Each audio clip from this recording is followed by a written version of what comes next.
This podcast contains some magical adult language. Listener discretion is advised. And sorry, Mom. I'm going to Disney World.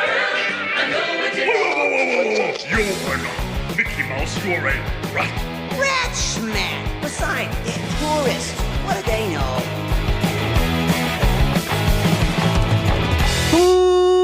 Welcome to Rat Castle, a progressive chat about theme park magic without the pixie dust. I am Nathan Hartman on what is, for us, the 3rd of July, which is, of course, the day before the birthday of our favorite person, Sam the Eagle. And with me on this special Sam the Eagle birthday episode is our good friend Jeanine. Hello, Jeanine. Hello, I'm here. You are here. To be here. I've been looking forward to this. It has been a while, and we'll talk about why in a minute. We revealed it last week, but we'll talk a little more about it. Yeah, I need to talk about that. Yeah, of course. And then, of course, we always have another bearded guy on the podcast. It's in our writer. We can't have it without. So though Dave is not with us tonight, we have the wonderful, formerly of Rooster Teeth, but doing amazing things all the time, Jack Pattillo. How are you, sir? I'm doing well. Thank you so much for having me on again. It's been a while, and I'm happy to talk theme park stuff with people again. I know. You know, we don't have the annual pass isn't back in our feeds just yet. Maybe fingers crossed someday. Who knows? It might be coming back. I may have obtained the IP from Warner Discovery. I pried it out of their hands before they kicked me out the front door. But did you grab Coyote versus Acme while you were doing that? No. Unfortunately not. I did steal some Tetris shelves, though. So those are eventually coming home. They're home now. They just need to be cleaned up. But yeah, that's the way to do it. Yeah, absolutely. But yeah, annual pass. It was a fun run. It's been gone now for about a year, but I've got a little bit more free time now, and so I was like, hey, I kind of enjoyed doing that, and talked with BK, talked with Ben, our producer, and it's like, hey, maybe we can make this happen again. And I'll tell you what, there's a lot less red tape when you're not owned by a giant media conglomeration. So yeah, when you want to talk about the Matterhorn, you don't have to look at focus group data to see if people are interested in the online search optimization for Matterhorn. Yeah. You also don't have to worry about getting site license approval from Universal while trying to do live streams for whatever reason. Anyway, that's a whole thing. It's a whole thing. Who knows? Yeah, we won't have to deal with that again. No, you're off in the Wild West where us rats hang. So you can set up next door. We're more than willing to. Never a competitor, always a neighbor. Jeanine, I can't. Of course, we revealed it on the last episode because I felt like if I didn't explain to the audience at some point where you were, they would assume you died of cholera or something. Some ancient Jane Austen. I've been getting messages from people like, "Did you guys have a falling out?" Oh God. Well, no. I fell out. yeah, and she fell out because we record this usually very late, and you are with child, and with child, and I don't do well. It's not morning sickness. No, it's really for me night sickness. Night is the worst. I usually feel very bad at night. Yeah, so it just hasn't really worked for me. Y'all gotta go back. Yeah, y'all gotta go back to the last episode that she was on, and it was like I don't know, probably 10:30, and basically fell asleep almost, like just sort of. I have to take a sleeping pill for nausea. Yeah, So I took it before the podcast, and I was like, I'm just gonna push through. Wow. Didn't work. Didn't work. I didn't throw up on the pod, so that's a win. Though we probably would have I could have gotten like some fail army figures out of that. That would have gone viral for sure. Yeah. So thanks a lot. But, we're so happy to have you. And of course, you'll be in and out when you can. And we'll work it out. I do have to give a shout out because before I gave you guys the okay to mention it on the podcast, I was like, okay, I have a pretty good feeling I know everyone who listens to the podcast, and I need to make sure that I tell them and they don't find out on the podcast. And so who'd you forget? It turns out an very old friend of mine and a very dear friend of mine, but whom I have not had a conversation with since at least March, really. Her husband apparently listens to the podcast. Oh, very cool. I had no idea. His name is Brian. He's great. They live in South Carolina, and I love them. See, this is how we get to know our fans, is by releasing intimate news. And so I got a text message from my friend Jessica saying, "Did you have a baby?" And I'm like, "I did not have a baby." Not yet. We're working towards that. We're working towards that. Yeah. November. So, I apologize. that's a baby. My baby just joined. He heard me talking. Aww. Sweet baby. For those in the audio realm, there was a cat for a couple There of was seconds. a cat. Orange boy. A little See, orange boy. that's a tease to get people to watch the video version. Yeah, of the absolutely. You can find it, of course, on YouTube. Yes. And of course, you get to see all our beautiful faces on there. So if you're not listening on there, sometimes we have special segments. Last week we had, or 2 weeks ago, Victoria did Tiana's. I can't remember when the review came in, but we did a little video for her and doing that. So we're always doing different things here. And with that, we should get to the news.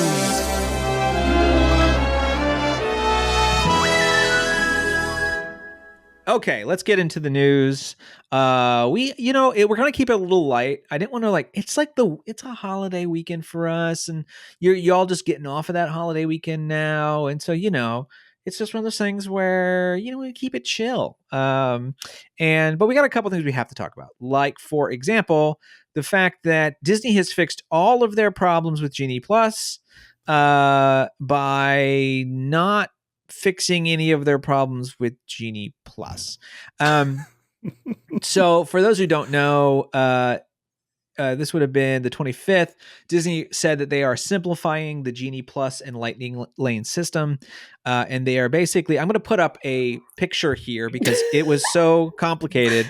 I found their little, I found their 10-point font. Yeah.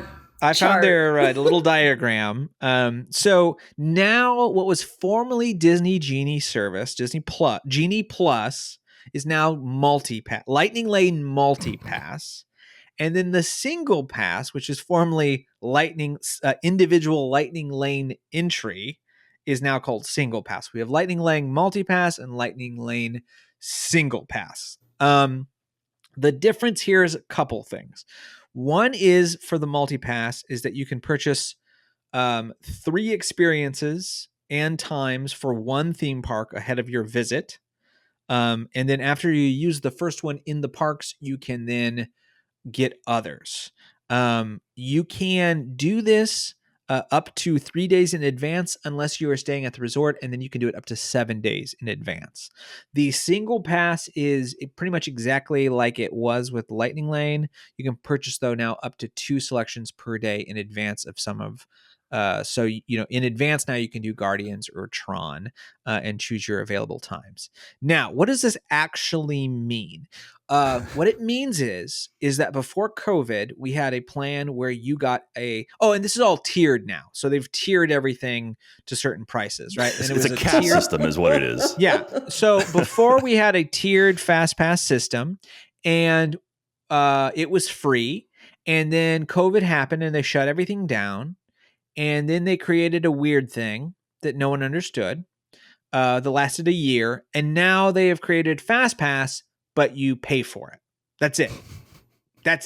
It's the exact same system, basically, but now you pay for it. Yeah, it's just another case. I mean, like you were saying, you have to go to a website, look at a form. Here's a spreadsheet. What tier are you? And it's like, your normal everyday person, I think there's gonna be like an ancillary market of people that are essentially your guy in chair that you can just like be texting throughout the day, and they're just running your whole day for you. It's like, I'll book all this stuff in advance. Just tell me what you want. I'll sort it.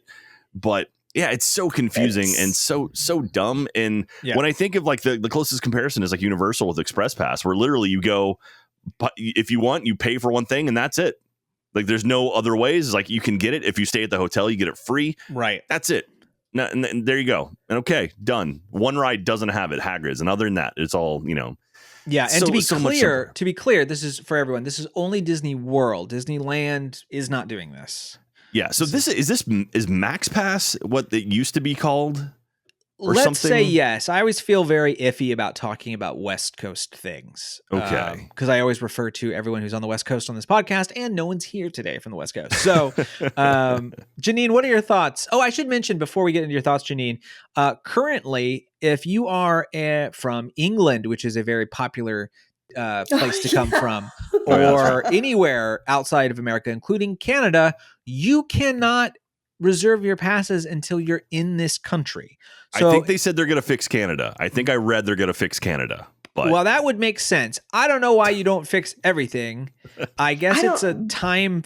I don't know. I do not understand it. But in theory, if you are not here 3 days before your journey, you can. So in theory, you could be a British couple who has gotten 4 days at the Grand Floridian, and you still can't use this service until you get here and make reservations. So at which point there's going to be junk left over if it's anything like we should mention this again, because before Jeanine, I'm like really tabling your commentary. The other thing we have to mention is that on this tier list there is stuff like Muppet Vision 3D, and I think the Pixar Short Festival, but basically bullshit. Like things that if you had any inclination or understanding of the parks at all, you would recognize that these things do not at any time need a reservation. But the hope for them is that you're ignorant and stupid enough that you will go, I probably should get, let's see, the Indiana Jones Epic Stunt Spectacular only has a bajillion seats every show. I probably should reserve a seat to that. And then that way you're helping the system work. That's currently where we're at. Jeanine, now I've held it off too long. Your amazing commentary now. Very insightful. Let's go. What's left to say? It's got all the drawbacks of the original Fast Pass program and the Genie Plus. I don't know. I think there's nothing that Disney can do to make everybody happy at this point. When you look at it, is compared to other express passes from other theme parks, it is cheap. Universal, when I was at Universal for my son's field trip recently, we looked at getting express passes, and for 5 of us, it was like $500 or something like that. It was basically the price of another ticket. It's hard to look at the industry and really complain that they're doing something egregious. Is it something I'm ever going to use? Certainly not. Is it something that I'm getting a foreign exchange student? I'm taking him to Disney. Will I maybe consider doing it at that point for a kid who's never been in the country before and never likely to come back? Mm-hmm. Maybe, but for anyone else, I don't think it makes any sense. Well, see, then you're going to spoil that foreign exchange student, and he'll never understand, or they'll never understand waiting in line for 90 minutes to ride lines are Big Thunder. Still pretty long on the Lightning Lane. Well, that's the problem. Yeah, and, I will say, like, the best advertisement for Genie Plus, now Max Pass, is when you are next in line to get on an attraction, and then they let in 10 minutes worth of the Lightning Lane in front of you, yes, and you just get more and more infuriated. Like that's how you sell it right there. Yeah, but it's funny because you mentioned the original Fast Pass system. That's the old paper ticket system. I love that system. That was a blast. That's true. When I was starting in AP, right, like the first year or two before COVID, that was when you could. I think you could get one like before you got days. in. It was like you could get 3. You could get that's 3. Right. And it was like 60 days beforehand. You're right, because we used to. That was how I decided. Was I going to go to the park? I would just plug in a day and be like, "Can I get Flight of Passage? I got Flight of Passage. We're going." That's absolutely right. I remember that. I remember there were times where I would text you and be like, "I got Flight of Passage. Get it," and you would look to see, and then we would plan a day. We would plan a day. Yeah, I 100% remember that now. Yeah, I mean, so here's the thing. I just got back from Tokyo. And the thing about Tokyo, and I'm not going to be this guy, as I've been very clear, I don't want to be this guy. Be the guy. Well, for everyone who, we talked about this on one episode, but of course, this current month, later on in this month, we're going to probably have more guests because Sarah and Victoria are going to Tokyo as well. So we're going to have I think they're there. Are they already there? Victoria is. Okay, for sure. then yes, they're right. Maybe they're now. That's maybe what's going on. But anyway, we will have a massive Tokyo episode. We talked about Fantasy Springs a couple episodes ago. We'll talk all Tokyo all the time. I will just sit down with these people and we'll talk for 3.5 hours. I can imagine it's gonna be a massive podcast. But let me talk about what Tokyo was like. First of all, there was a thing called Standby. Standby was exclusively for Fantasy Springs because it was this weird outlier. So it was still free. So the 2 days that I went to Disney Sea and they were soft opening Fantasy Springs, it was just on the Standby thing. So they do that, I think, occasionally with different stuff. Their main two things are what they used to call Fast Pass, but it's called Disney. It's called Priority Pass, which is not great, but it's as what you kind of remember. You can, once you are in the park, you can then that's the big difference is you can't reserve early, but once you're in the park, you can get a priority pass to a ride for free, and then an hour after that reservation, you can get another one. So we did that, and it's not always like a lot of cool stuff, but it still can get you into one or two things. It can kind of be handy. Like we did, I think, Haunted Mansion that way because it's simple. The other tier is Premier Access, and we did this once, and we did it because we rope dropped for Beauty and the Beasts, the Enchanted Tale of Beauty and the Beast, I think is what it's called.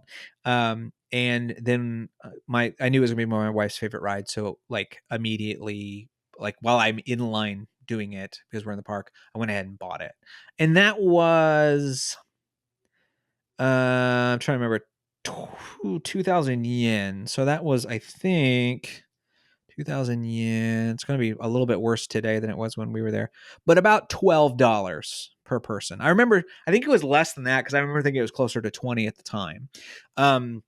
Which kind of gives you an idea about what they could. That's their e-ticket of all e-tickets at Disneyland there right now. And they're like, if you want to ride it again and you don't want to skip the line, it's going to cost you. For us, it was around that. I mean, I know it's a little weird because yen is different and it's going to cost more than that for them theoretically. So maybe it's equivalent, but I kind of, and I know it's not run by the same company, and like Tokyo is its own thing, but I just don't know why you don't make Lightning Lane free again. I think it's just because they know they can. And it's a way to make quarterly earnings is my guess. I mean, yeah, that's the thing is like they've slowly taken away stuff that used to be free. Initially, it's got rid of it, and then they're bringing it back. It's like, oh, hey, it's back, but now you got to pay for it. Like right. I'm shocked we haven't seen like a Disney branded bus line from the airport. Oh my god, I know. Back. Yeah, like even just like work with Mears and just like do an official thing. But now it's like, oh, now it's just $5 a person instead of free. Like something where it's just like, oh, this thing that you used to get. Yeah. But now it's back. It's just, you got to pay a little bit this time, and then people will do it. Yeah. Because people love paying for stuff. It's just, you just keep, throwing more and more, tacking more and more stuff on your ticket where it's like, what am I paying for with my base ticket now? So, yeah. And it's not like, I don't know. There are instances like the Beauty and the Beast ride where I sort of feel like, okay, if you really want to make sure you do this big thing, or Star Wars or something, like I get it. Like there's an incentive, but there's not an incentive for Haunted Mansion. Like I don't understand this need to make people pay to make sure they can get on certain things like that. If your park isn't good enough to manage that kind of, first of all, the parks we've talked about this a little bit, like overcrowded, Magic Kingdom especially. And it's like, the reason it's a problem is because of, everything that Defunct Land talks about in his video and, all of that. It's a massive, massive issue, and this isn't going to fix it. This is just another way around it. Now, people asked online a little bit about why not call it Fast Pass again, right? And I agree. I think you could call it Fast Pass and then Fast Pass Premium, and just that would make things a little simpler. But I think the reason for it is they've officially like the meet and greet at Epcot just opened, and it's got a Lightning Lane sign. Like they just put all the Lightning Lane signs up, and they're not wanting to fuck around and do it again. So I think that's the main reason they're still using the Lightning Lane term. That's vinyl sticker, put it right over the top of it. Like they did it for Epcot Fast parking Pass lots. for 6 months. Yeah. And maybe they still got some of those Fast Pass signs in the back. You just put them back on. It'll be fun. Well, what's funny is the meet and greet is not even on a lightning lane tier, right? So not only can they put that on if they want to at some point, and they'll have the lightning lane for it, right? But when you're not using the lightning lane for a tier, it is wrong information, right? Because I don't think that they're going to cover it up, right? So people are going to pass by and go, oh, there's a lightning lane for that. And they're going to look for it and go, I can't find it, right? Because it's just another way of making things complicated. For you on the video chat, I just saw behind you, Jeanine, you're having yourself a little Florida storm. Yes. I saw some lightning there. Yeah. So we got exciting. Yeah. You said lightning 3 times and made it appear. Oh, I did. It's appropriate. Yeah. So must use that. Any other thoughts about this change from y'all? I mean, I feel like it feels like to me like true lightning lanes only, like you were mentioning, only maybe 3 to at most 5 attractions in any of the parks would actually need a lightning lane. Absolutely. And it's like, why don't just do individual lightning, or do the pay for single lightning lanes for those attractions, for your Guardians, for your rat rides, for whatever you want to do there, for Flight of Passage. And then when they sell out, they sold out for the day. And then why have a lightning lane for Living with the Land? Doesn't make sense, And to bring that point forward, Jack, is when I look back at the list of what you can pay for at Tokyo, right? It's Harmony and Color Parade, Electrical Light, Dreamlights Parade, right? So good seating for those. Beauty and the Beast, the Baymax ride, which is new but also extraordinarily popular and very low on throughput, right? Because it's like Alien Swirling Saucer. It's the same thing. And then Splash Mountain, which is still a big deal over there, right? And it's a thrill ride. No Space Mountain, no it's just those. And 2 of them are parades. Disney Sea, it's everything in Fantasy Springs, which totally makes sense. Their nighttime show, Soaring, which is still extremely popular and kind of new there. Toy Story Mania, which is new. Tower of Terror, which is the most popular there. And that's $1,500. That's even less than the rest of them. And then Journey to the Center of the Earth. So they're e-tickets. They're hour and a half wait e-tickets. That's all they're doing. So there's the difference right there. It's weird. You're not getting a lightning lane to meet Elsa and Anna, No. And here's the thing. You're not paying. And again, I didn't mind when these were tiered and it was like, all right, you have, I don't know, the Tiki Room on it. Fine, I'll get it. It's fine. I get to go to the front and find a nice seat, whatever. I have nothing to use. That's all that's available anyway, right? It's free. Why not? To make someone pay for that is a completely different story, right? That feels like fraud. That's a misrepresentation of the urgency or need for the product. So how many people are going to be pissed they spend $5 a person on seats for Indy, and then they look around and they're like, why did we just spend $25? It's just one of those things that doesn't make any sense. All right, let's move on from that depressing news. On to something more interesting. This is a pretty quick thing. This isn't a massive topic, but maybe we'll have a little bit to discuss about it. There is an update on, if you remember last week, we talked about how the Union at Disneyland, they were wearing their Union buttons as cast members. And we're told they couldn't do that, which feels very against union rules. And in response, the union has been standing out front of the resort, so off of property, asking people in their costumes, asking people to sign petitions for union representation, and giving them buttons with the Mickey fist up as raised. To wear in the parks. So I think that's a pretty unique response to being told you can't wear a button as you start getting. And I would love cast members, anybody in Disneyland, if you want to send us union buttons, I would love one of those buttons. Yeah, 100%. The only thing wild that I can think about this story is the fact that they are wearing costumes outside of property. I did the college program back in the early 2000s, and they drill into you hey, if you're not if you're not working, if you're not on stage, you are not an employee. You have to take name tags off. You have to take any identifying things off. And I would see people like restaurants, like, like at a Taco Bell. And it's like, oh, that guy is clearly like, he's going to get in trouble. Like he's wearing his costume, and so hearing that, it's like, oh, they're just wearing costumes outside. But to be fair, it does feel like it's become a lot more lax, where I'm seeing like Tower of Terror employees walking down, like Main Street in Hollywood studios, like with their name, like their badges hanging off their hips. Whereas before, a manager would jump on you for that kind of stuff. So I don't know if it's just old man shakes fist at sky or what that is exactly. There's a Wawa on I-4 in Davenport, and I used to stop there before or after on my way home from the parks. And you would always see somebody from the parks at that Wawa getting gas or getting something to eat. And so, yeah, I mean, I think that it makes sense for this kind of union rally, because you're showing that you are a cast member. I think this is not unprecedented either. If I remember past union, if I think about France, I think they also did this in France when they had union strikes and other union things. They wore their costumes to represent what they do in the park, to sort of show the spectrum of the jobs. But yeah, if anyone's out there and they want to send us some buttons, we're more than, because we're right behind you.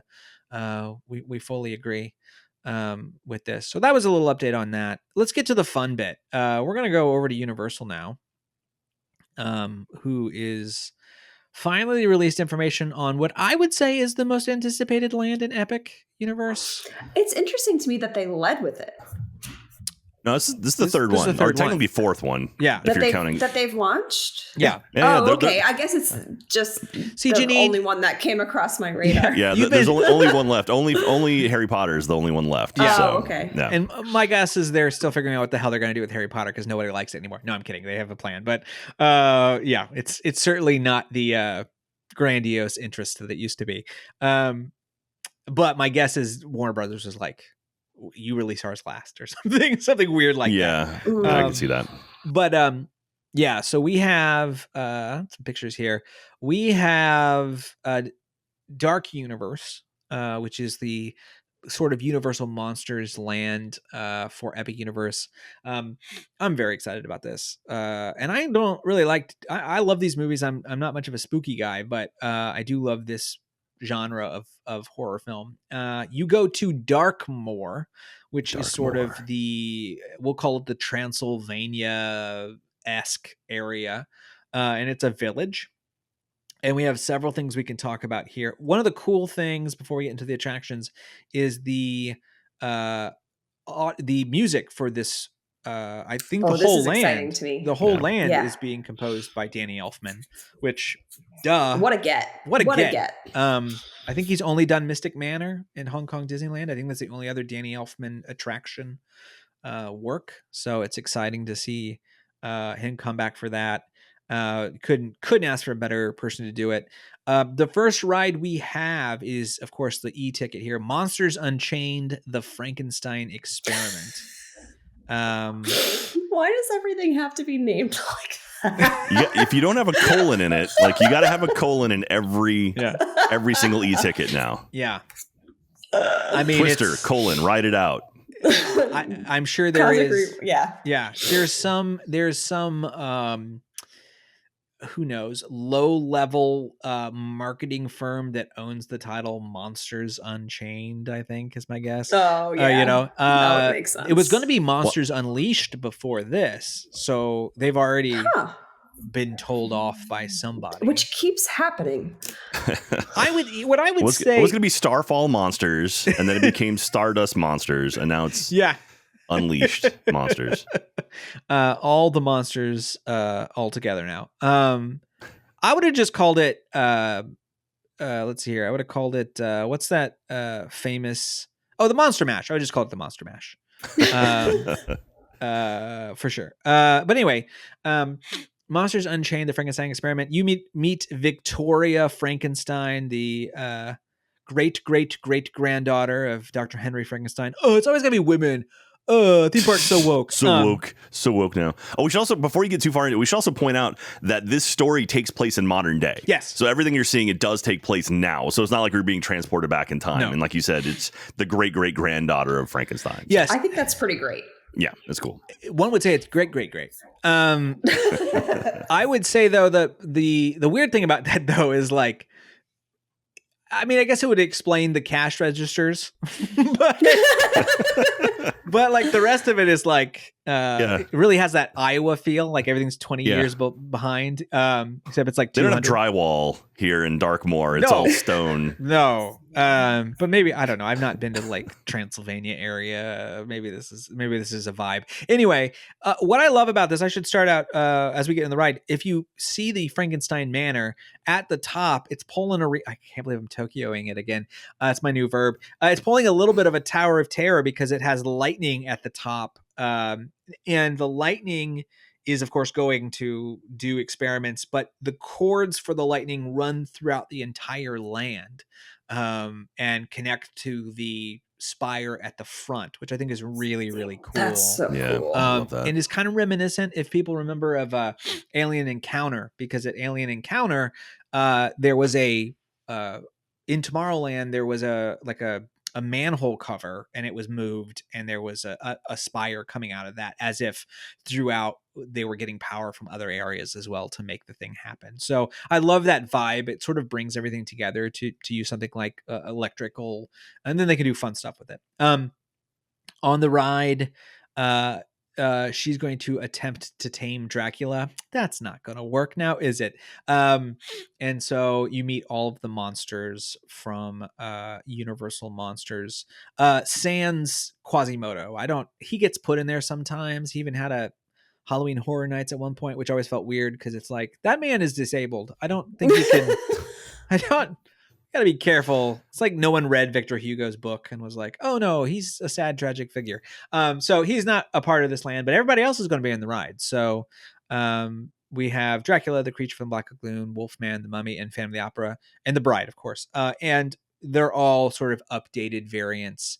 I have been told there's a bit of, and I could be wrong here, but I think there was some issues with like the Karloff and Lon Chaney estates and stuff to use likenesses. I think it's also a way of, they haven't used Frankenstein's actual likeness in a long time in the parks. Like it's a person, right? And they're made up like Frankenstein, but you can't really look like Karloff without a mask. And so I think they're just leaning in on that so they can kind of transfer some of these to different things. And I kind of it makes sense to me. It's interesting because it's like a nod to things. It's an IP based land where none of the, like, you could theoretically do this at Six Flags, like all these characters are not necessarily owned by Universal. They're just based on Universal properties.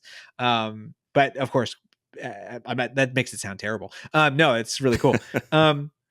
So yeah, that is going to be I'm pretty sure it's like a KUKA arm system.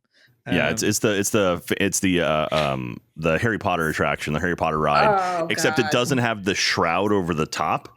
So you can look around and there's no screens. It's all, or at least there's no dome screens. I'm sure there's going to be a screens in the attraction, but there's no motion simulator portion. Yeah. Okay. That's a big issue for me. Yeah. There was a rumor for a while that it was going to be a new version of the KUKA arm attraction that was going to be on roller coaster track. Yeah. So it would kind of be like a dark, kind of like Mummy, where it was kind of like dark scene or like a dark ride, and then it kicks into like, oh, now you're a roller coaster. But it sounds like that is not going to be the case. Some of this concept art, you can see coaster track in the background. Yeah. Well, we'll see. I think it's probably going to have a little bit of that. But it looks like a Toy Story Midway Mania. Oh, vehicle. you're looking at Curse of the Werewolf, which is the other ride. You're right. I'm sorry. I skipped ahead. Yeah, we'll talk about that here in a second. But I mean, here's the thing. This is the most excited ride I have in this entire park, without question. I'm also petrified because my eyes close in the dark the Forbidden Forest, and they do not open until the Dementors are gone. I can't open my eyes. I've tried in the past. They do not open. I have a little bit of a thing about being held down. And so when you put like strapped arms on me like that a little bit, I get a little queasy, but I can do it. And then you're like, now I'm gonna put something right in front of your face, and I'm like, ah, da, da, da, da, and so is this a holdover from? Did you ever get to ride Alien Encounter? No, I never did. Oh wow! I actually think that I had a pretty great experience with Alien Encounter. Actually, I was young, and we knew it was scary, so we weren't going to go on it. But I went. I have a.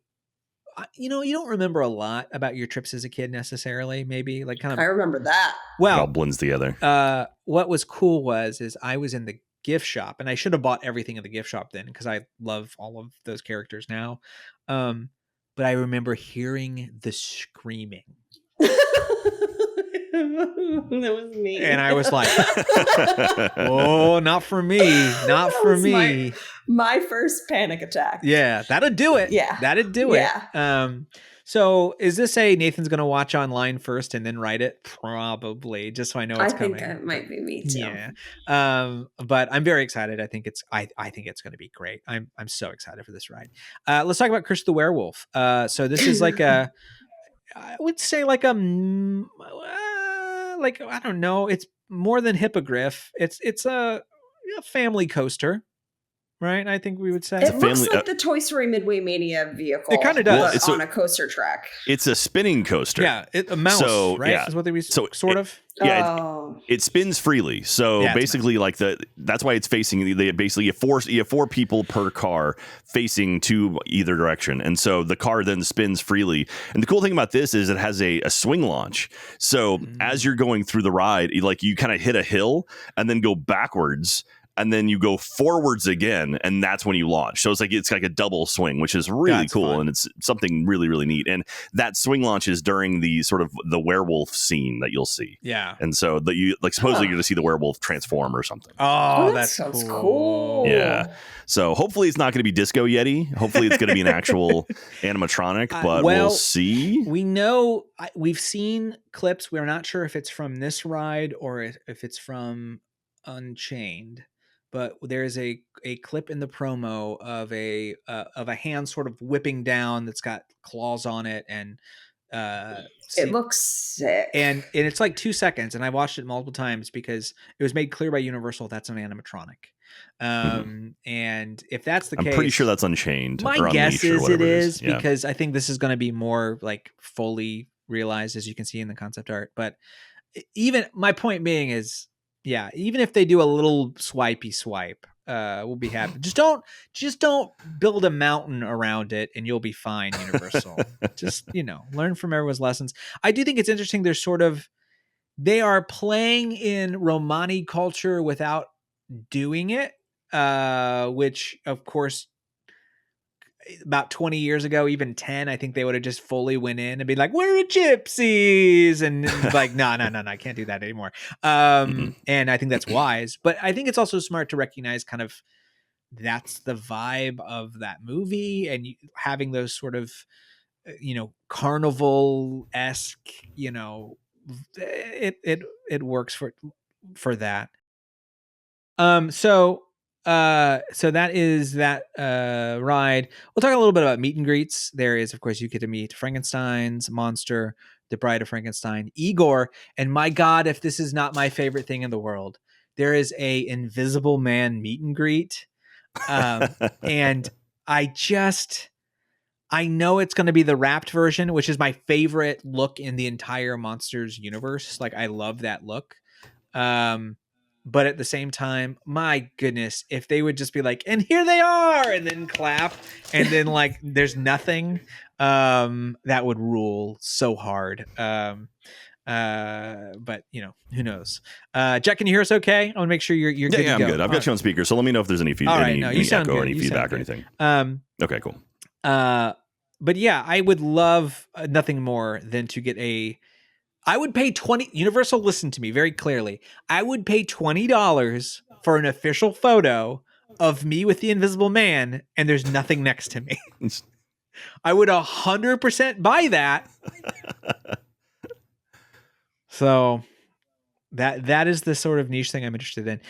You can of course also meet. There are things called the Hounds, which are monster hunters, and they are hanging out at one of our 2 restaurant areas. They're hanging out at the Burning Blade Tavern, which I'm excited for this. is really cool. It is of course the windmill that's burning from the movie. I think it's Bride of Frankenstein. Someone's Frankenstein. It's just Frankenstein. Yeah. Oh, that's right. Because at the end, at the beginning of Bride, he comes out of that big old pile of rubble. Been a grip since I've watched him. But Burning Blade looks amazing. It kind of feels like the icon for this area in many ways. If you're going to light a thing off, I guess the castle would be Frankenstein's castle, but this is a really neat secondary. This is the white dragon from Gringotts of this one, where it's gonna be, apparently it's like every 15 or 20 minutes it'll like burst into flames, which is pretty cool. Yeah, that's great. I love it. And then of course you can meet some vampire familiars, which I cannot think about without thinking of What We Do in the Shadows. But you can meet them over at Das Steakhouse. Stake. Thank you, Universal. We get theme park puns back. Yes. All for the pun. And it looks like it's a kind of a moody area, deep under Darkmoor, so kind of catacombs. And familiars oversee the establishment, and then apparently this is like a fast casual with kebabs and burgers and stuff. So I had this thought that I need a lot of people saying like, eat up your food. We want you to be nice. And, I need a lot of that kind of stuff. I need a lot of, we're going to eat you later. And if they want to act like it's made of people, I'm fine with that too. They should have just done a Sweeney Todd little fast casual bakehouse. And then there is the Darkmoor monster makeup experience, where all of the beauticians are dressed in lab coats, and that's great. I love it. Well, I feel like they kind of soft launched that recently over at Studios, because they had like the make yourself up like a monster experience. And so I'm assuming that was like, is this something we can pull off? I mean, obviously this has been in the works for a long time over there, but it's like, hey, maybe like they're incepting this idea into people's brains. Like, hey, this is a cool thing that you can do right now. Wouldn't it be cool to do it again in the future? Yeah. I think also, it's a space, so they could change it out if they needed to. So I think it was suggesting interest. I think your interest like seismically changes though once you're in the land too. But like, I think it's also, they'll see which patterns people are interested in. So this helps sort of focus test some of this stuff before it gets. So I think Alicia Stella over at Theme Park Stop, she was saying that there was a permit for a name that had tattoo in the title. And it's like, that to me was like the idea of like, oh, maybe you have a straight up tattoo parlor in the park. Oh yeah. How I would 100% get a tattoo inside of a theme park. I mean, like I actually have a tattoo from City Walk at Universal. That's as close as you can get. But yeah, if they had like a straight up actual tattoo parlor, even if it was like, we have henna tattoos, but if you want the real thing, you can go for it. Cool. I don't think that's the route they're going. There's a quote from Pete Carcillo saying you can get your whole family covered up in temporary tattoos. Yeah. Going grandma with like a Mike Tyson face tattoo or anything. Yeah. You're right though. That's money left on the table without question. Oh yeah. Maybe they'll do it for Horror Nights. That's when you do it. You make people pay extra, and then they're in the this is an aside. Do you think Horror Nights is going to touch Epic at all? Or do you think it's going to like 100%. At least probably not the first year for sure, but no, this will help boost the other parks in many ways. To have Horror Nights and other ones. There's no way they've created this entire park though without fully understanding they need extra spaces for haunted. Like at some point. I will call a shot right now. So it's July 3rd. They haven't announced all the IP houses for Halloween Horror Nights this year. Every year they do, or the last few years, they've done a Monsters house at Halloween Horror Nights. I can almost guarantee you we're going to see Victoria Frankenstein in this Halloween Horror Nights monster house this year to, again, incept the idea of like, oh, here's this new character. You're going to meet her next year at Epic. Yeah. And so I'm willing to bet they're going to backdoor introduce her through through a house. That's my shot. I'm calling it. It seems pretty safe. But I could be way off. Tomorrow they might announce it's going to be just a Wolfman one. No, I mean, I think you're at even then it will be tied to Epic Universe in some way. But I think that that's a safe 3-pointer opposed to a half court for sure. You got a shot there. So that's the land. I mean, this place rules. Like Disney's charging what for Fast Pass Lightning Lane Genie Plus thing, and this is gonna be showing up down the road. Man, I don't know, man. It's a good time to be a Universal fan. That's all I say. It's interesting because I heard Dave kind of saying like, like people are asking what's Disney's response, and Dave was like, oh, they are responding right now, and I'm like, I don't think that's enough. No. I don't think, one or two small things over the past 3 or 4 years is enough to like, because you can't point to any one thing and be like, oh, that, Tron took 5 years to build. Yeah. Epic, a full park has taken it'll take 6 years to build. It's like you got one copy paste attraction in the time it took to build an entire park. To be fair, I think people are getting savvy now. I mean, I went to the new Lagoon show at the Sensational at Universal Studios. Yeah. It's incredible. I mean, it's amazing. Like on par with Happily Ever After, which is my favorite nighttime show ever. But when I was there, hearing kids react to Shrek and Trolls and How to Train Your Dragon, it's like, okay. Like this next generation, they don't know what Big Thunder Mountain is. They don't care about that. It's like, well, this brings, we'll see what happens. This brings, go ahead, Jeanine. My thought as far as, I can hear myself talking back at me. Oh, that might be me. Let me see if this is going to charge up a little bit. This is we run a high class show around here, folks. That's very, okay, cool. As far as Disney's response goes, I think that it's misguided, but I think their thinking is a rising boat lifts all tides. Mm-hmm. People are going to come for Epic Universe, and they're going to book a day or two at Disney that they wouldn't have otherwise. And I think they're just going to ride those little coattails. Yeah. That's so funny. That's how Universal survived for the first decade. It was like, oh, we'll go spend a day at this other park, and now it's like Universal's become kind of like, oh, this is, you go into Harry Potter, you go into Diagon Alley, you go into Hogsmeade, and it's like, oh my God, these are packed always with kids wearing $130 robes in the middle of summer. And, I think Universal's got something right now that Disney is not prepared for. No, 100%. I agree. 100%. I think it's misguided. And I will fight Dave over this. Hey, I'm perfectly, as I've always said on this podcast, I am more than happy to have a Cold War arms race when it comes to theme parks. Exactly. Oh, yeah. I win. Yeah. No matter what. At the end of the day. No matter what. Yep. So I think that's it's going to be interesting to say the least. And we will talk next episode, hopefully, about the parade. The new parade premiered as we're it just happened as we're recording. So I've seen a couple things already, and it's really fun. They're hitting a sweet spot. Universal did this interesting thing, which was sort of like, it's like nostalgia based, but it's for stuff from maybe Jack, your generation and mine. Like it's that era, and it's not like from, it's not Pinocchio and Peter Pan. It's not like from the 40s. It's like from the 80s on.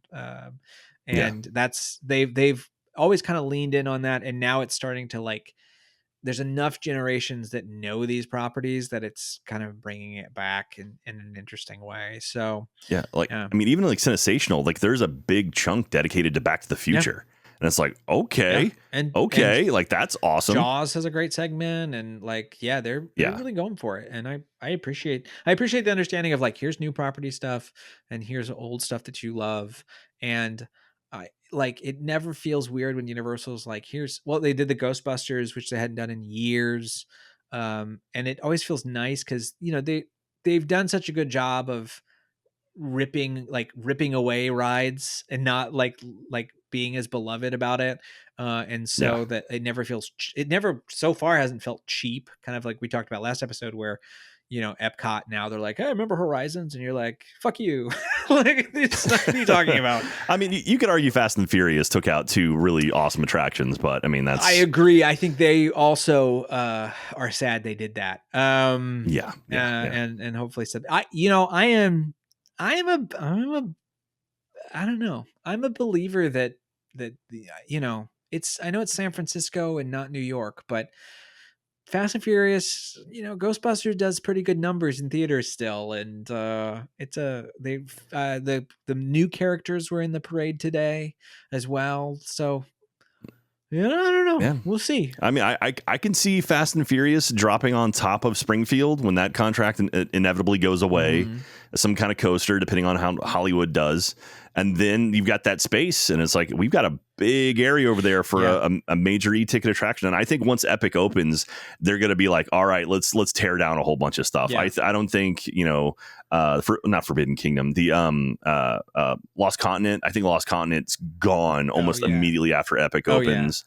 And then they're going to do some massive rehaul. I mean, I think seeing like DreamWorks Land and stuff, they're prepping studios to last for a few years after Epic's open, and they're going to really work on islands. And then once that's done, they'll really work on studios. Yeah, and then start phase 2 of Nintendo Epic. expansions will be first. And then Dave's talked about it, so I kind of feel like Men in Black currently is safe, but like, if tomorrow they said, hey, we're taking away Fast and Furious and we're going to make a laser Ghostbusters ride in Fast and Furious, and then they're going to do something like a whole new land on the end where Men in Black is, as he said, like it's just going to be they need the time frame where they have a new e-ticket so they can shut down such a people eater like Men in Black. So it'll be a while. But at the same time, like, for sure, you're absolutely right. There's a lot of stuff kind of moving and grooving. Okay, let's keep going here. We're light on news, but high on commentary. So I got to keep moving. Speaking of commentary, do we all pretty much have the same glasses? Yeah, I noticed that. We all have the same version. Or I guess you have more the cat eye version. I have a little bit more cat eye. It's the Society of Clear Glasses tonight on the podcast. Wow. There we go. I like it. Look at us. We're bleeding edge. That's right how here. you know that we're intelligent. We're really going for it here. Sorry. No, thank you for. I think in the back of my head there was something of like, what is the same about all these pictures? The uniform. Yeah. We all got the note. Yeah. Only clear glasses from now on this podcast. So, Jack, you are going to tell us a little something that has returned to Tokyo, something I never knew about, and I find so incredibly fascinating. I actually legitimately do not feel any sort of like cynicism about this or animus. I don't either. And we'll talk about why. Yeah. But Jack, tell us about the new offering for children. Not new, but returning offering for children at Tokyo Disney. Yeah, so you just went to Tokyo, but I guess you didn't know about this. So Tokyo Disney is selling a vacation package right now where children between the ages of 4 and 12 can be custodial staff for the day. And by the day, I mean 60 minutes. Yeah, for an hour. They get 1 hour as a cast member. So it lasts between July 7th and August 30th of this year. And this isn't the first time. This is actually this happened before over at Disney Sea. And so it's kind of cool, but it's the first time since I think 2018 it's actually happened. So they're bringing it back now. The package includes 1 night at the Tokyo Disneyland Hotel, 2 line skip tickets per park for select attractions, viewing for the Believe Sea of Dreams or Big Band Beat, a special treat. I love that name, at Tokyo Disney Sea, and breakfast at the Sherwood Garden restaurant within the Tokyo Disneyland Hotel. That's a lot of stuff you get for this. And the cost wasn't terribly bad from what I could tell. I've tried to jump on the Tokyo Disney website, but every time I look over, my session is expired. So I keep failing on that.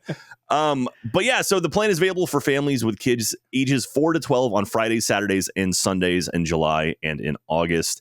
And in honor of their participation of being a custodial cast member, kids also receive commemorative medals for their efforts and a photo with the crew to document the day. And so, again, the custodial, these are the people that, are sweeping up the parks. They're changing bins, although I imagine they're not having children do that. But it might sound kind of like, who wants to be a janitor for a day?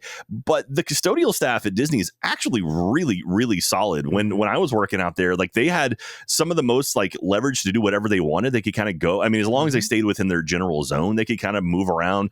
They were super knowledgeable about the parks. Because I've like, heard that you know, like some of the lowest turnover is in the custodial staff. Yeah. And so, because you can move around, you can kind of set sort of your path as long as your area is clean and tidy, and, you can kind of do what you want. And then the custodial staff too, they also get trained on special stuff. Like, have you seen the water paintings they do? Yeah. That's so cool. That's like a little side thing you can train for if you want to. But anyway. Fun. Interesting. You guys probably haven't been to a children's museum. Oh yeah, maybe you have. Yeah, for years. When I was a child. Peg you, but like, wait a minute. Let's be very clear about something. I don't just go to children's museums. That sounds creepy.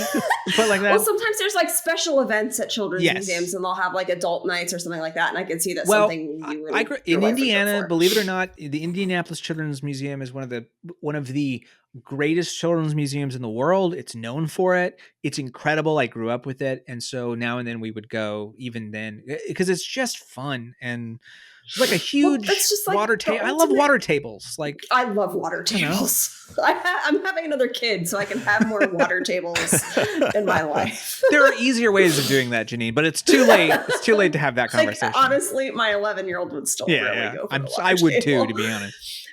But he would also go for this, like going to like the children's museum. It's all like careers that you try on, and you get to be an adult for a day, and like that's just the coolest thing. I love that. Yeah. Defunctland just put out a whole Kid City video all about that. I didn't have any of that growing up, so it was very much news to me. Yeah, that was an our generation type thing, and we had a little city in a town near me where you could learn how to like bike around a little city. So it was how to do safety. That's cool. And it was really neat.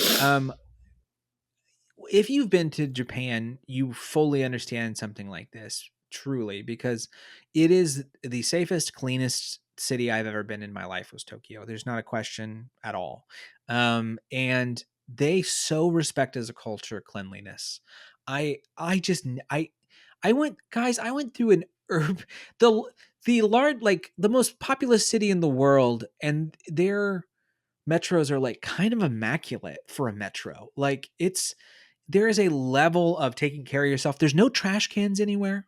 You take your trash with you. You're responsible for it, and you put it away you'll go somewhere and there'll be a trash can indoors.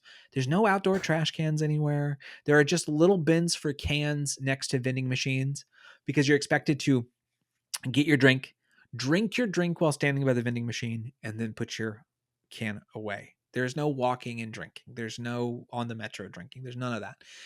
And though the parks are different, you can kind of walk around a little bit and drink, and because everyone's hot and kind of figuring it out and doing stuff. But most people even then would be off to the side taking a sip or whatever. So cleanliness is a massive deal over there, and it's not surprising to me at all, because this is a culture that very much treats custodial work as a necessity of keeping a culture stable and sane.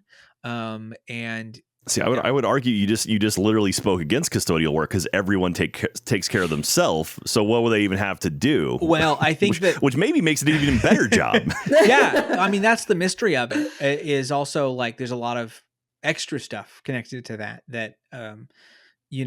it's the sweeping and the little stuff. I mean, let me give you an example. We were walking and we saw someone drop a little bit of popcorn, and in like seconds, somebody was there from custodial, and they picked up each little piece and put it away in their little hamper bag thing, and it was gone. And there are certainly trash cans in the parks. That's not like the rest of Tokyo.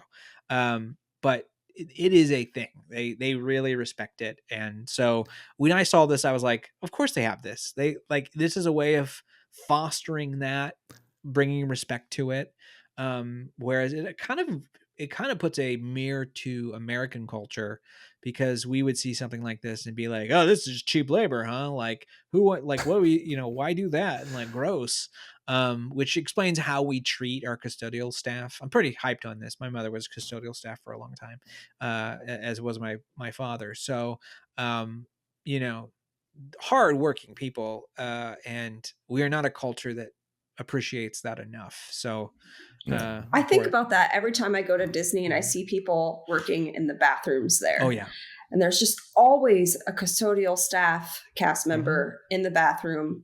And the bathrooms are almost always, if you go into a bathroom at Disney and it's gross, it's like jarring because it never happens. Yeah. It's like, whoa, somebody must have been sick or called out or something. Like, or it'll be something in 15 minutes it'll be taken care of. You just missed the window. Yeah. You just got on the tail end of the cycle. But every single time I just think about how awesome it is that these people have these jobs and like how growing up in American culture, you look down at that. You're taught to socialize to look down at, like, you don't want to be a janitor. And it's like, that's a huge service. Yeah, it's an extraordinary that makes service. everybody's lives better. And we don't give them nearly enough respect. No, absolutely not.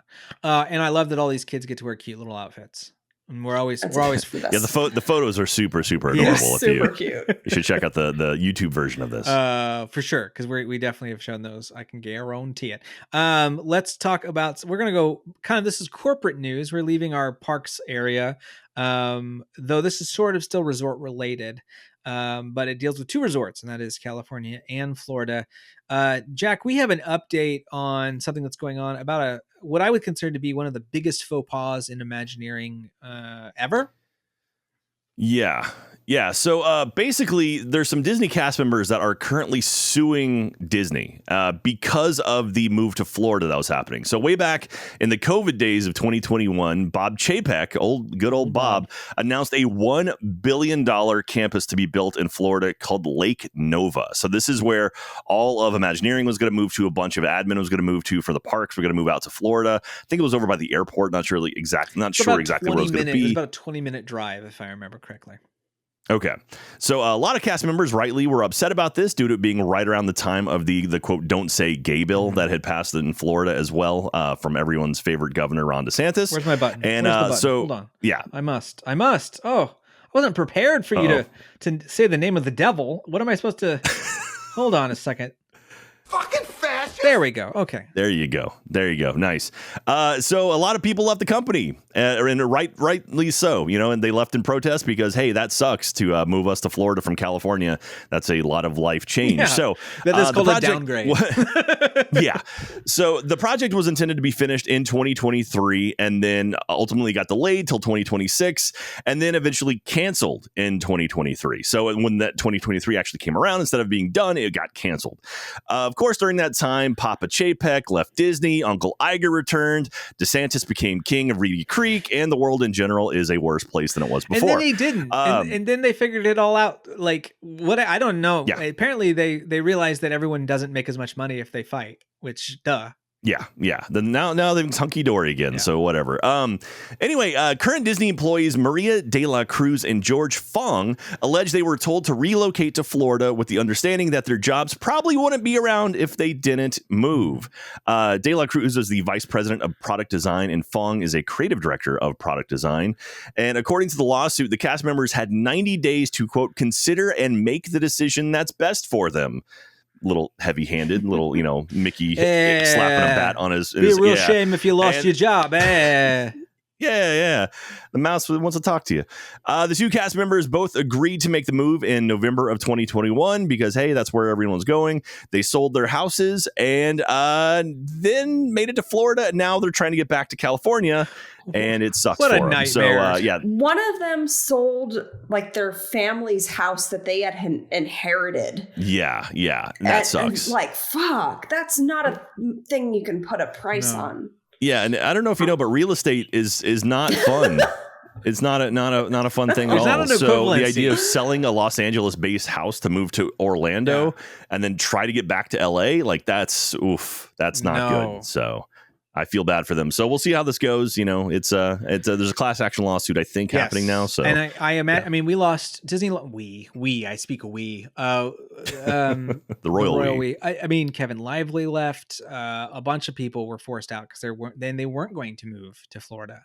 We lost. Rhodey left but Rhodey left, but I think he's now an advisor or something. I don't know if it had to do with this he stuff. Just pieced out because Virgin wanted to pay him lots of money and give him like, because he worked on like the experience of going to space or whatever for Virgin, and like, you know, I would take that money, you know, and I think he was tired. I mean, he kind of I think he smelled the writing on the wall, Chapek wise, for different people, and you know, a good tenure.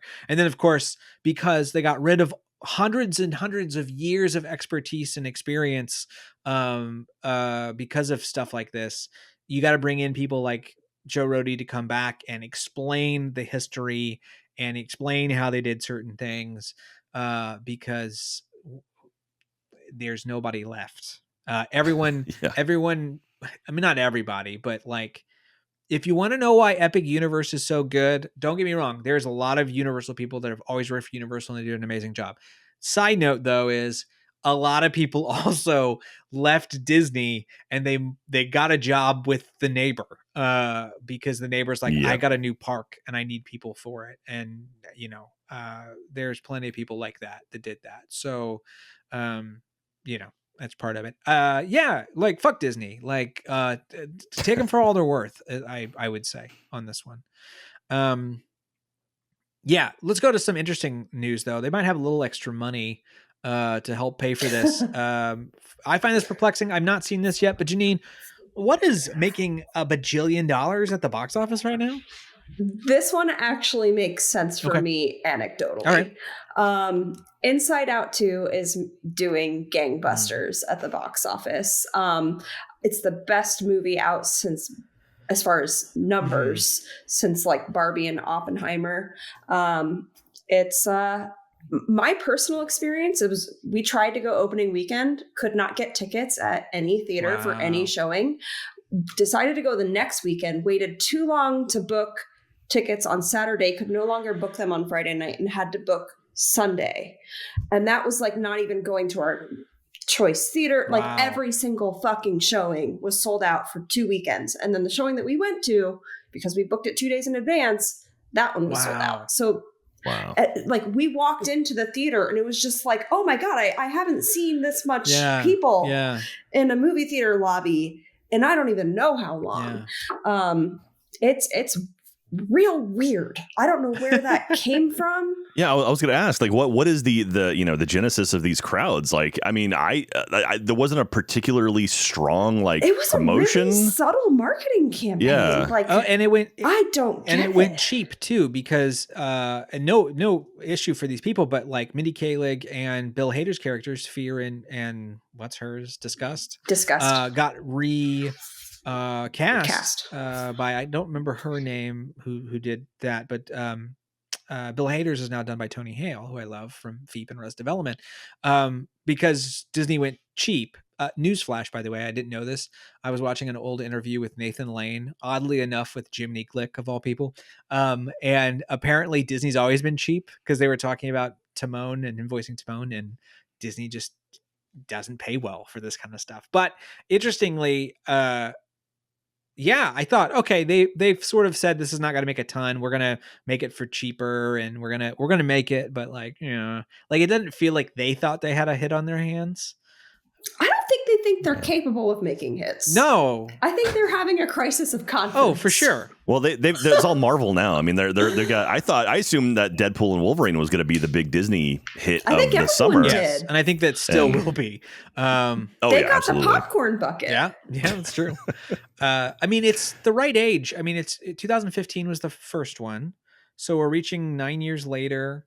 You have a generation that grew up on it that now can go by themselves to go see it. The sequel.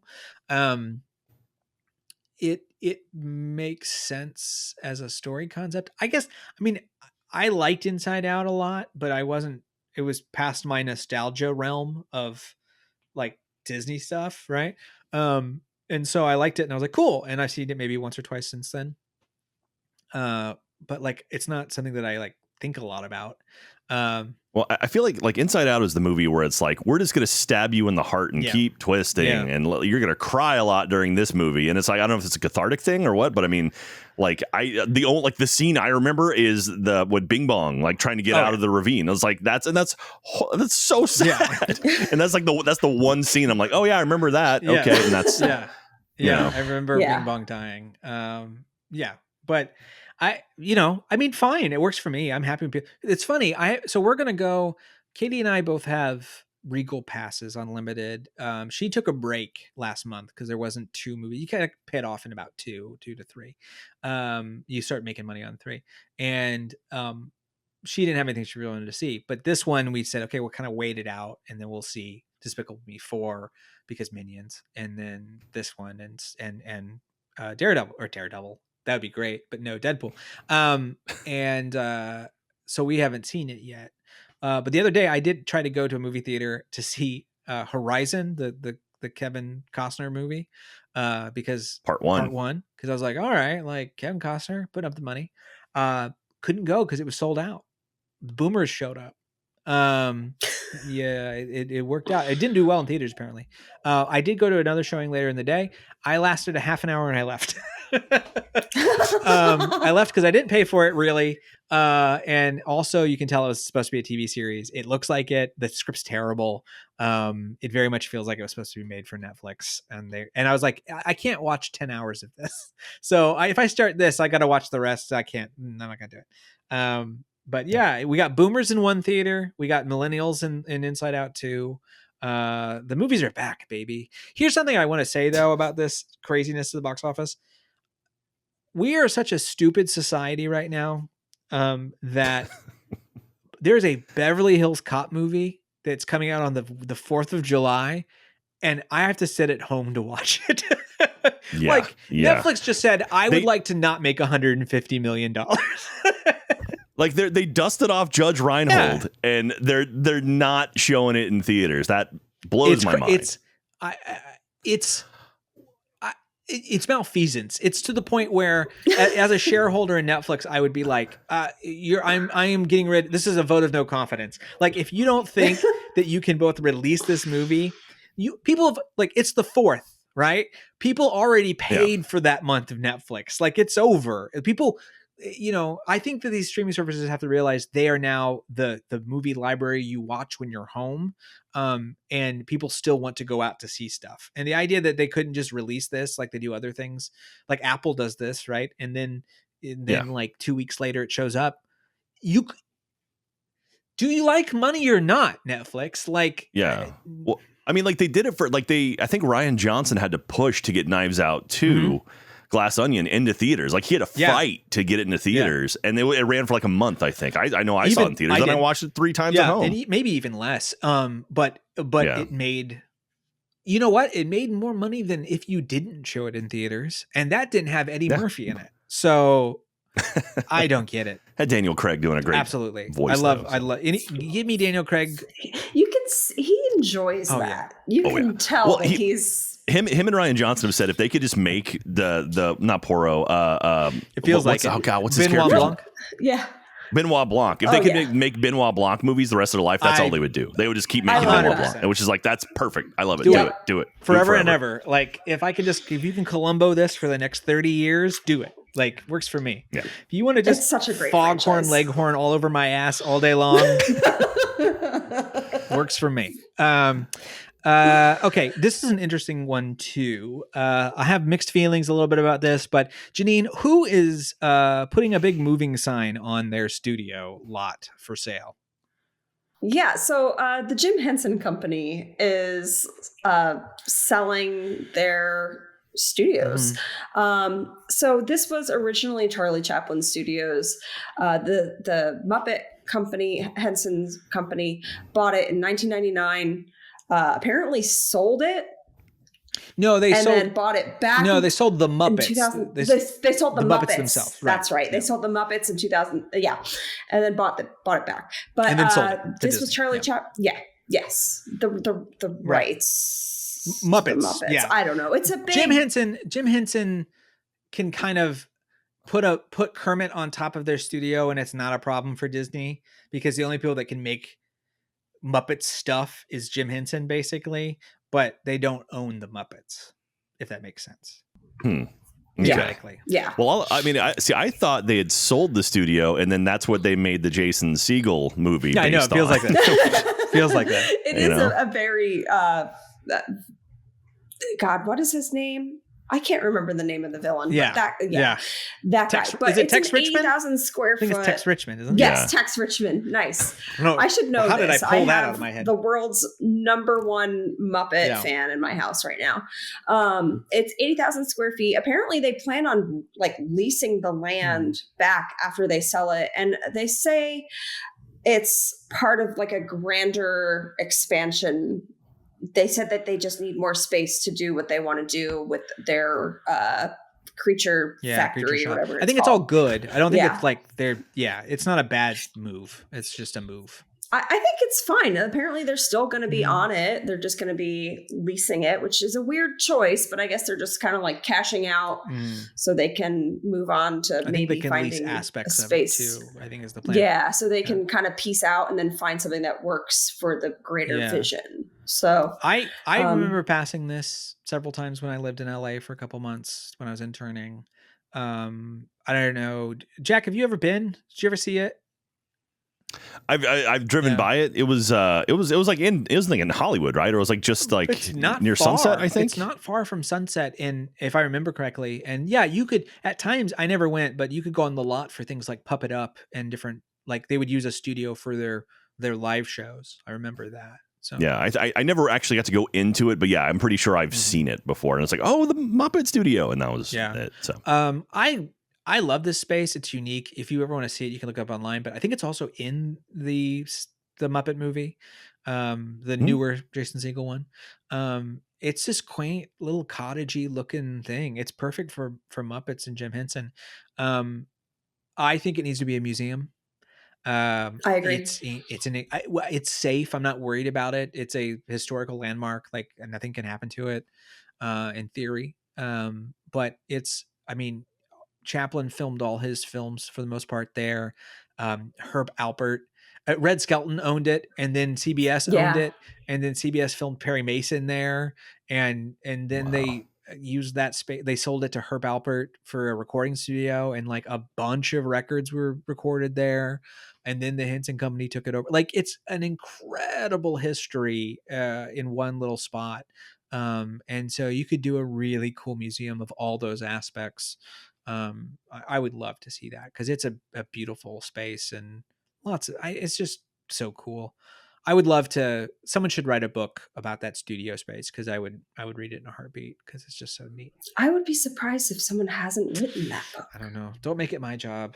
That's the one thing is when you're a professor, there are times where you're like, do I write the book? Do I? Is that my responsibility? Years, so how do I? Okay. No. But I gotta be kind to myself. I do too much already. I do beautiful things like this podcast. That counts, weirdly enough. But yeah, so that's kind of the news. But of course, we have a little more to talk about because we have, and Jack, this is your first time to be on Rat Court.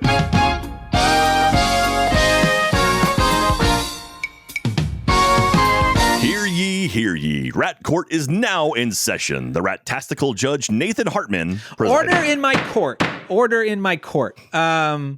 Welcome to Rat Court. I need stenographer Jeanine. I need you to read back to me our only case for the day. I don't know you're not a lawyer. I don't know who just reads cases. No one really does. Literally the court reporter, and I used to be a court reporter. See, so that's why you do it. I literally think I thought that once, and that's why I always give you these. Court reporter Jeanine, I need you to bring the case for today. Okay, so there's a long-standing history of the Village people, YMCA, and Disney. Yes. So they would every year they would show up and they would do what Eat to the Bee or whatever festival. Apparently there was a schism in the Village People, and one guy kind of took over, and there was a dispute, and people left. That guy, he was a founding member, Victor Willis, and Victor's wife, Karen, is the manager of the band's trademark, and she, and I guess therefore they, have sued Disney because apparently at the time of that schism, when the band switched and things happened, Disney, this was 2018, they felt like Disney was shitty to them. They said that they performed for 2 days and Disney treated them terribly. She wanted to help with front of house duties, but then they wouldn't let her. And she said that Disney didn't provide enough security, which allowed them to be attacked by fans of the other members, former members of the Village People. And she accused those former members of like planting those people there. Anyway, Disney filed a motion to dismiss, and I think that's kind of how this came up into the news. And a judge did not dismiss the case, so this case is going forward. Those are pretty much the allegations. They're suing for, if I remember correctly, $20 million. That is some macho man money. Okay. Yeah. I hear all this drama, and I kind of have to ask first and foremost: do the Village People understand they're the Village People? Like you're not the Beach Boys. Like you don't get to like have a schism and be weird about it. You're not the who else has had Beach Boys? Technically, just Kevin Love did it, but you're not ELO. You're not Jeff Lynne by himself. Like, well, You're the Village People. You have like 2 hits. You're the, and I love those hits. Maybe 3. I'll give you 3. But you're the LMAFO of the 70s. What are you yelling about? Jack, what are your thoughts? Is this a legit case? What's going on here? No, I think this is someone who is just looking to get money out of a large corporation, and I think they overshot it. I think 20 million is enough for them to be like, no, but it was like, hey, give us $500,000, give us $500,000. They're like, all right, shut up. Yeah, there you go. But I think they bit off a little bit too much, and now they're gonna actually have to do this in court, and they'll probably end up not winning. Yeah. I think Jeanine, thoughts? Even though you're a court reporter, I'm just imagining whatever lawyer the wife of the Village People guy can cobble together versus the behemoth of the Disney attorneys. Yeah. And their complaint is that Disney didn't continue to hire them. That's like kind of like a big part of the suit. Right. And it's like, Disney doesn't have to hire you. Unless you sign a contract, like we will hire you. The Village People will be at the Garden Festival in perpetuity. Right. It's like, no, that's not gonna happen. I like the idea of like the round table of Disney lawyers, and there's like people fighting over like land disputes and like art, like going to war with the governor of Florida. Quarterly and there's like, hey, team meeting. We got the Village People. Who wants the Village People? Oh man, onto the Village People case. Yeah. I don't know about this. I think that look, would I prefer the Village People over, say, the plain white tees, which always are there? Sure. Absolutely. It's funny you say that, because literally the last time I was at Epcot, it was the Garden Festival, and Plain White Tees was there singing "Hey There Delilah," the most creepy stalker song ever, and the crowd loved it. They ate it up. They played like 5 times, and I was sad because Lit was going to be there. Lit, man. The punk band from the early 2000s. I was like, oh my god, Lit! They're still together, and B, they're playing here. I feel like I'm sad I missed that. Point, we need to rank the bands that have played the last few years at Eat to the Beat. For me, Big Bad Voodoo Daddy was always a must if I could go, because it was always good. I mean, if they can't get Squirrel Nut Zippers, I mean, Big Bad Voodoo Daddy. I'm always pro Boys to Men. I don't really like their music, but it's just cool that Boys to Men is like Boys to Men, so it doesn't bother me. Herman's Hermits. Like who is left? Like one crusty old man. half of these are crusty old men. Yeah, it really is like a lot of old rocker guys retired in Orlando, and they're like, sure, we'll throw on the costume and show up for a Saturday. I just let me know. I think we're 10 years away from an MC Hammer Vanilla Ice duo on stage, and if that's the case, I'm there. 100. I will fly out. I think it should have happened 5 years ago. It's a shock it hasn't. What a concert that would be, and of course with cameo by Joey Fatone, because that's the Orlando way. Yeah. I am going to call this case sus.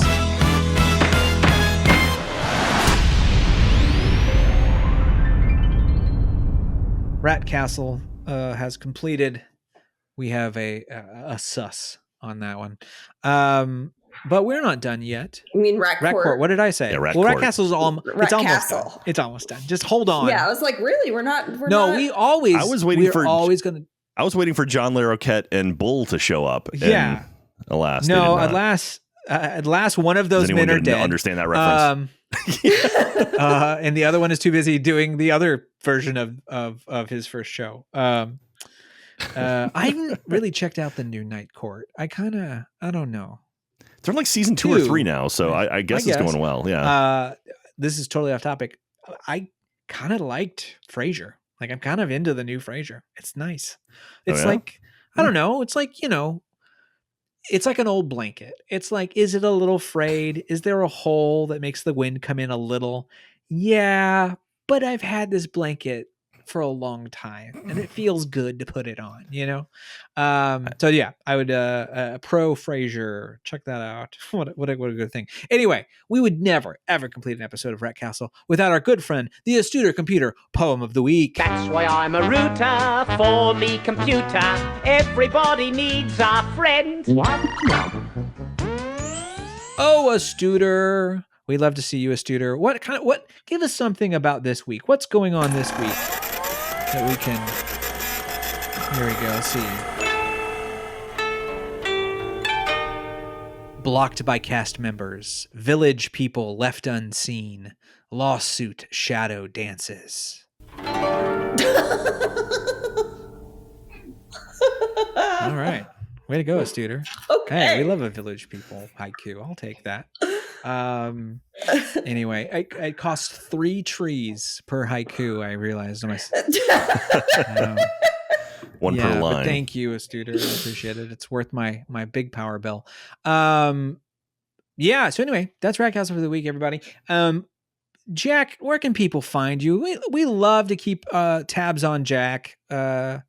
That sounds like a Will and Grace line. Tabs on Jack. Are you in the van that's across the street from my house right now? Every Is that breath you take. Hey there, Delilah. Jack Pattillo.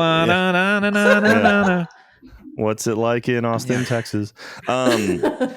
Yeah, you can find me over on Twitch right now is my primary content creation platform, twitch.tv/Jack Pattillo. I stream Tuesdays, Thursdays, and Sundays, playing video game stuff and card game stuff. Lorcana, right? I love just opening up cards. Lorcana! I love me some Lorcana. I opened up some last night, as a matter of fact. I got me some Enchanteds right here. What'd I love you it. get?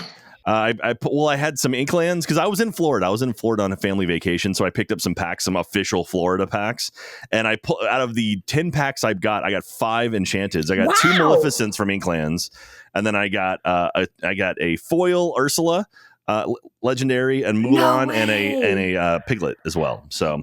Pretty good pulls. Ripped probably, and I'm gonna be conservative here, 100 packs. And you gotta bump up those numbers. You gotta bump up.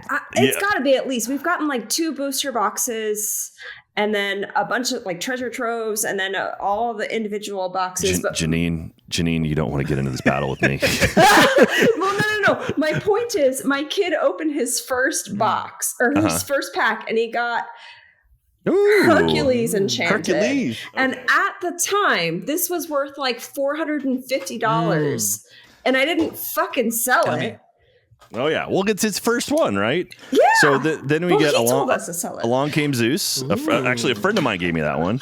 Oh, nice. So when Ursula's Return came out, I bought a case. So I opened up 4 boxes. Wow. Pulled a Diablo Enchanted. Oh, that's so But then cool. in one of my first ones, I pulled the Grand Mama of all. Wow, it's over at that point. Yeah. This is the most expensive non-promotional card you can get right now. There are they had the first not world championships, but the first official events, and with those they had exclusive cards that you cannot buy anywhere, and those cards are crazy expensive, like tens of thousands of dollars. So anyway, I love Lorcana. I enjoy doing that, and I open those as well. So is the Magic game and Lorcana. fun? It's pretty fun. It's pretty fun. Like there's only, and that's the thing too. Right now, there's only 816 cards in the set. So like you can, it's not like it's wildly out of control. Whereas like Magic, there's something like 30,000 cards. I've actually done Lorcana commentary like for tournaments and stuff. Cool. I was actually, I was up for doing the official Lorcana events that were happening in Atlanta and Chicago, and there's one going on in Fort Worth this month. But I didn't make it past Disney approval. Oh no. So, I am not Disney safe, unfortunately. Oh my god. So that's crazy. My friend of mine is like the project manager for Lorcana. Oh, really? North America. Yeah. Well, let's fix that then. Trying to Jack. figure out what the heck happened to my invite. Because I literally was like on the roster to do it, and then they sent my name out for approvals from Disney, and Disney's like, nope, this guy's not good. So I was like, well, that sucks. But I still enjoy it. I still talk about it. So really fun. Next time we get together, Nathan, sure. We're gonna all Absolutely. play. I don't know when that'll be. But I mean, be theoretically, awesome. Yeah. I could just show up tomorrow. I standby privileges till January. oh, you so I could just. come over. We got a foreign exchange student. What's more? You have a merrier. foreign exchange There you student right go. now? Not right now. I pick him up at 10:30 in the morning. Ooh, where are they from? Wow. Ooh, Spain. I like how Jack and I. That's cool. Anyway, twitch.tv/Jack Pattillo, and then twitter.com/Jack_P. That's where I post everything. So if you want to track me, that's where I go. I'm also Instagram.com/Jack Pattillo as well. 2 T's, 2 L's. Nice. An annual pass might be coming back. We'll find out. Soon. Keep an We'll eye. See. Keep an ear out. Eye out on Twitter. If you ever need someone to pop in as a guest, let me know. I'm happy to pop by. Absolutely. Jeanine, you don't do social media at all, and you have nothing to promote that I know of. You have a release. You're doing a launch later on in a couple months of a human being, but that's sort of the version 2. Yeah, 2.0. No, don't tell it does that. 2.0. Not 2.0. No. It's a. What did you say the Lorcana like special cards were? It's that. It's an enchanted special edition. My big thing. It was so big.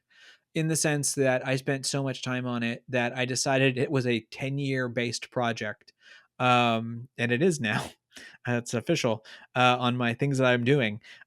Is if you haven't checked it out yet, you can check out the Theme Park Audio Archive on YouTube, where I have put now over 1,000 pieces of theme park audio from Disneyland and all of Disney World and Paris, and I put up 250 things from Tokyo last week, and wow. I have canceled my subscription to the bulk uploaders. I am done for now for a while. It'll be little ones coming out. I have some scheduled for the rest of this month. And what else? All the big parks, Universal. We have source tracks. I know because someone from Universal told me that I have source tracks from Super Nintendo World. That are up there. Lord knows how long they'll be there, so check them out while you can. I love doing it. It's been great. I like that the copyrights are notified by YouTube. It's purely, I don't have comments, I don't have likes. It's a pure educational based concept. I'm not looking for clout, and everyone gets paid, hopefully, that can. And I just put up a bunch of SeaWorld stuff. Don't get mad at me. It's just there if you like it. When you are archiving, is it pre-Blackfish SeaWorld some stuff? of it, you archive historical archive is a historical archive, so you can check that out. We have 2,500 people so far that have subscribed, and you're more than welcome to join.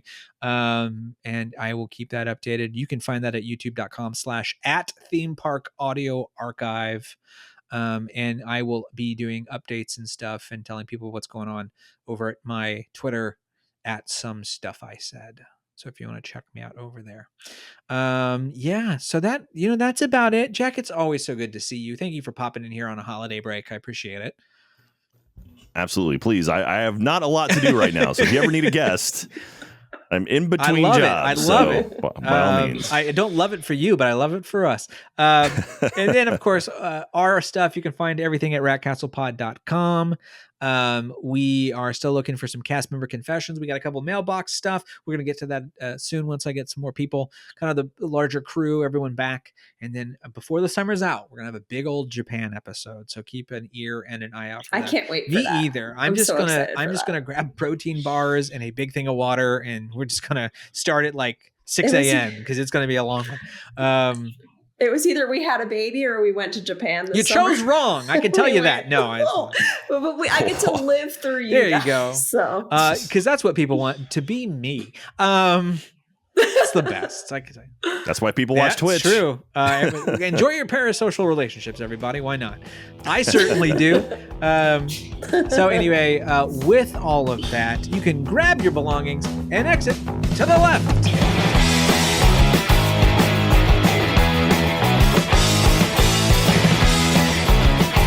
Will you stop this foolishness? What foolishness would you like to see? Will you get out of here?